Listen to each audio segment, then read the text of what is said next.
Tax net বাড়ানোর কথা চিন্তা করছে এবং এখানে অগ্রগতি ইটস ভেরি ডিফিকাল্ট যেটা বলছে। I have a idea. আমার মনে হয় আপনারা চিন্তা করতে পারেন যে এই ট্যাক্স নেট এরিয়া এবং এই সংখ্যা, যে সংখ্যা ট্যাক্স দেওয়া হয় খুবই নগণ্য, এবং এখানে যারা ট্যাক্স দেয় তাদেরকে আরও বেশি চাপেন, বেশি বার্ডেন নিয়ে না করে।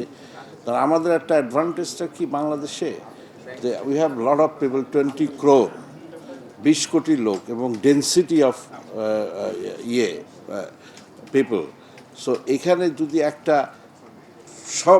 সবাইকে যদি আওতায় একটা মিনিমাম সে কৃষক হোক, হোয়াট এভার ইট ইজ হোক, সেটা কথার কথা 100 টাকা বা 1000 টাকা বা হোয়াট এভার ইট ইজ, এই যে যাতে এই যে ট্যাক্স প্র্যাকটিসের মধ্যে যাতে চলে আসে, তার জন্য তাকে বেনিফিট দেবেন। যেমন গভর্নমেন্ট এখন নতুন নতুন চিন্তা করতেছে, এই social card, this and that, অনেক কিছু।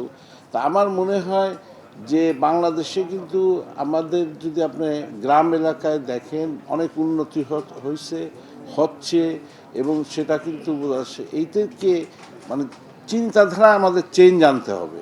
তার মানে আমরা যেহেতু এত জনসংখ্যা, এদেরকে যখনই আপনি ট্যাক্সের আওতায় একটা মিনিমাম দিয়ে যখনই আনবেন আপনার সিস্টেমের মধ্যে, আমার মনে হয় দেন থিংস ইজ ডিফারেন্ট। কিন্তু আমরা সবসময় এটা চিন্তা করি কি, ও কৃষক, গরিব মানুষ, ওরা কোথার থেকে এই ট্যাক্স দেবে, তাদের আনা যাবে না।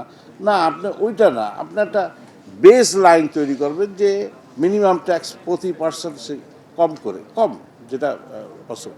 কারণ গ্রামেও কিন্তু উন্নয়ন হচ্ছে, তারাও কিন্তু ইনকাম করতেছে, সেখানেও কিন্তু আপনি দেখেন জমির দাম বাড়তেছে, অল দিস অ্যাফোর্ড করতে পারতেছে, অল দিস থিংস। সো চিন্তাধারা যদি এইখানে স্প্রেড করা যায়, সো আমার মনে হয় যেটা আপনারা চাচ্ছেন সেটা অনেকটা অ্যাচিভ করা সম্ভব। এটা আমার একটা আইডিয়া, থট।